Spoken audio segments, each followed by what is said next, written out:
Yep. Ding, ding, let's go. Respecting the past to an extent, but respecting the now in the sense of how far you've come, what you've been doing, and reflecting why you are here, right? If you're in a crappy situation, it's high time, if you haven't been doing it already, to reflect on how you got there, essentially. But let's just assume you're at least okay with your life and you're living. And it's so easy to get trapped chasing the novelty of what's the next thing, what could be. Right, so in that sense, we're, as a society, already fawning over the future aspect, but we're not really giving the present moment now the credence it really actually deserves.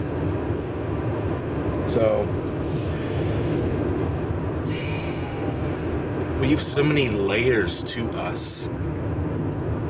The fact that we've lived however many decades and we just keep going, and certain reflections may show up in the sort of state of your living spaces, where how many things, how many piles, what extent of clutter is there in your regular daily living space, things that haven't really been touched or played with or used for months, if not years.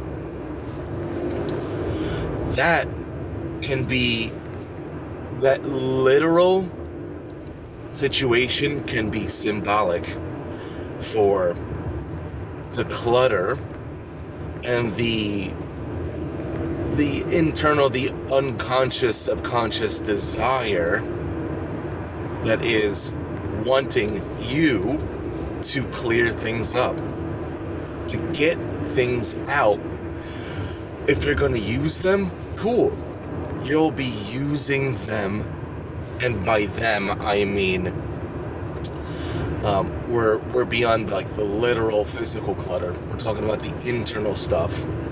Maybe the skills, the habits, the hobbies that you used to enjoy, the routines, etc., that you used to be into, that you used to get legitimate thrill, legitimate enjoyment out of. There are parts of you that you've put down, put away in that sense. And it may be high time, it may be beneficial for you in the now to look at it again, to pick it up again, to play with it again. And then in other situations, it's better to just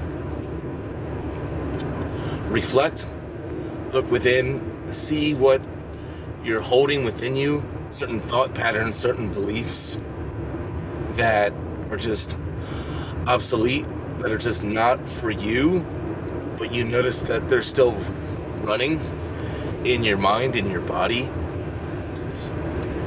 because the mind does indeed play out in the body. I was doing this even just yesterday, noticing that I was having my body posture in a certain way.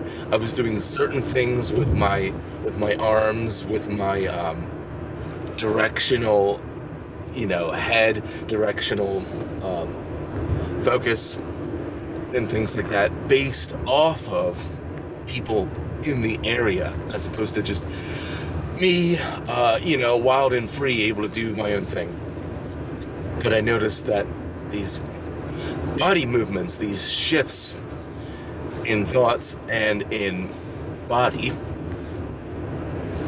it's interconnected in that sense. And to stand your ground, to notice that your mind and body are shifting as the result of something different that's happening in the environment, and you don't like that, and you think that's a weak move, or a sort of fawning, or a sort of hierarchical thing, and you don't want to do that anymore. Cool. That's actually beautiful, to notice something and then to say, I don't want to do that anymore, or I want to do something different. And then you actually go forward with it. You actually make the shift. It's the spice of life. Seeing something that needs to change, just looking at it for a little while. You don't have to just see something and instantly say, oh, that is bad, that is wrong, time to do something different, time to do the polar opposite. Because sometimes when we discover an extreme within ourselves, we get amped up, we get antsy, and then we just quickly make the shift, but it turns into the opposite extreme. So let me think of an example where if you're a, goody two-shoes, if you're really, into the good behavior, the good grades, or things like that, and then you get to a point where you're like, oh wait, this is just a format, this is just a program. I don't need to be this. In fact, I feel like I was put upon, right? So this is a classic archetypal coming of age or coming into adulthood situation where you see the things that were put upon you in your past, in your childhood, and then as you're growing into adulthood, you flip the script. You may become a bit more rebellious, but this side topic is talking about watching out for the opposite extreme, where I experienced that personally, where goody two-shoes until high school, and then getting a girlfriend for the first time, it really ramped up my self-esteem, and it shook a lot of the programming out of me. And then I started to realize, oh yeah, I don't have to be like this good boy. In fact, I just want to, be a rebel, break rules, go wild, etc. So that was the opposite extreme. And that lasted almost a decade. Almost. Yeah. And, then coming back into balance. And that's something that not only can most of us relate to, it is a framework for so many other things, that once we see something within us, observe, reflect, and we want to make that change, obviously at the end of the day you have free will, go for things, but we would be wise in realizing that making the shift can be gradual. It doesn't have to be instant, quick, pivoting, just a whiplash type of endeavor. It doesn't have to be like that. So yeah. But back to the main topic at hand, which is your now. Respecting your now, everything that brought you to this now. Because we are so layered. We have so many layers about us. So many memories, so many challenges, so many wins, so many losses. And they were all, in a certain sense, necessary. They were all formative. They were all showing us something. Whether or not it was something that was wholesome and helpful and really fleshing you out, or if it was something that was stifling you, or something that was neglectful, abusive, etc. All of these things, in making us more well-rounded, are very real and true, and have contributed in forming what it is that you see before you here and now. So let's get more into the why and the what. The why of its importance and the what in terms of doing. So, and the why in terms of what I haven't discussed already.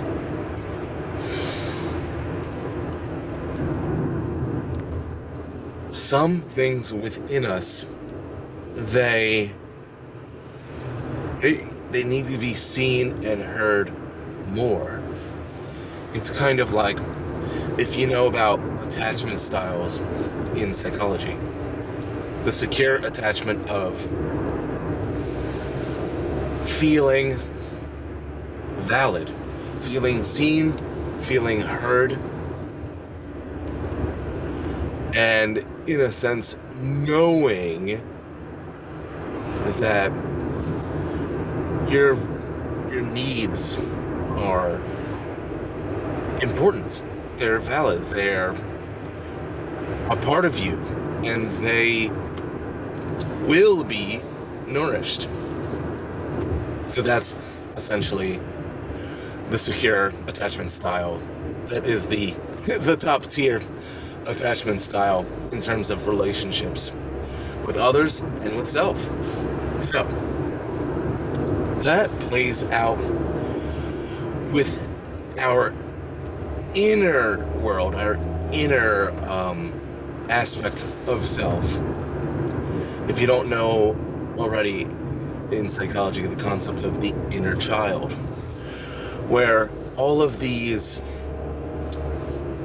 layers of you have been piling on, but there's still that inner child, which I cater to as similar to the heart and soul, but to personify the non-physical, the symbolic heart and soul as the inner child.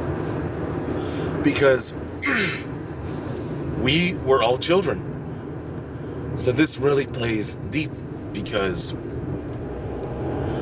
we were children and now we're adults. Especially if you have children of your own. There's such a cherishing, a warmth, a compassion for the younger beings while being yourself an adult. So the inner child has an extra sort of emotional gusto to it, where you're feeling you as the child version of you. And what comes up commonly, at least to start, is the whimsy and the fun, the jovialness, the wholesome nonsense, you could say. You know, a time before overly empowered intellect. It was just learning and playing and fun and all of those things. And doing this inner child work is one aspect, at least, maybe at the start, where you realize all of the fun and the whimsy and all of that was just sort of slowly, gradually, if not starkly, quickly, abruptly, seemingly terminated as you grew into adulthood, where things got really, it makes me think of middle school, where things got really like clicky. Are you in? Are you out? Are you popular? Are you not? What's your thing? What makes you popular? What makes you worth a damn? What makes you worthy of my attention? Like that type of stuff. The real social, just morass of it all. At least for me, it started in middle school. Now, there was still fun that was had, thank God, in middle school and high school and college. But it was different. It was very different than elementary school. And so that can be a point of immersion for you, where in respecting our now, in terms of the layers of time, energy, and effort, and wins and losses, and growth, and all of those things that brought us to where we are now, to give that respect, to go into the layers, to be with the inner child, to give the attention, give the validation in terms of time and in terms of attention to things that feel like they weren't felt all the way, or paid attention to all the way, or things that were lost from childhood to adulthood that we would do wonders for ourselves if we did a necessary mourning, grieving, all just coming back to this concept of internal attention, things that come up in the mind, things that come up in the body, in the emotions, to let it come up, to respect it. And the more that you do it, I'm speaking from personal experience, the more that you do it, the more that you come to this genuine, secure attachment within yourself, where you say, anything that comes up is valid, anything that comes up is worthy of my time and attention. I am seen, I am felt, I am heard. And the more that that happens, the more that the internal child, the heart and soul, is willing and able to communicate with you. So it's a positive feedback loop. It is a warmer and warmer reception. It is a better and better friendship with yourself, with your inner child, with your heart and soul. Synonymous. So there you go. And in terms of the how, that's the reflecting. That's the going into stimulus minimum, eyes open or closed, sitting, laying down, stimulus minimum, letting things come up, developing that relationship. And it becomes better and better, warmer and warmer, better and better rapport, better and better friendship with the internal aspect of you and how you operate in the external. So there you go. All of this and more. Much respect to you, much respect to us, much respect to the earth, the elements, The skies, the sun, right? Mother Earth, Father Sky, everything in between, all the intricacies, as above, so below. Amazing. Life is amazing. As I'm warming up, as we're establishing more rapport, better and better friendship with all of these elements, these physical and non-physical elements, all these physical and non-physical layers of self, of life. Woo! All right, this is Mr. Mike. Catch you later.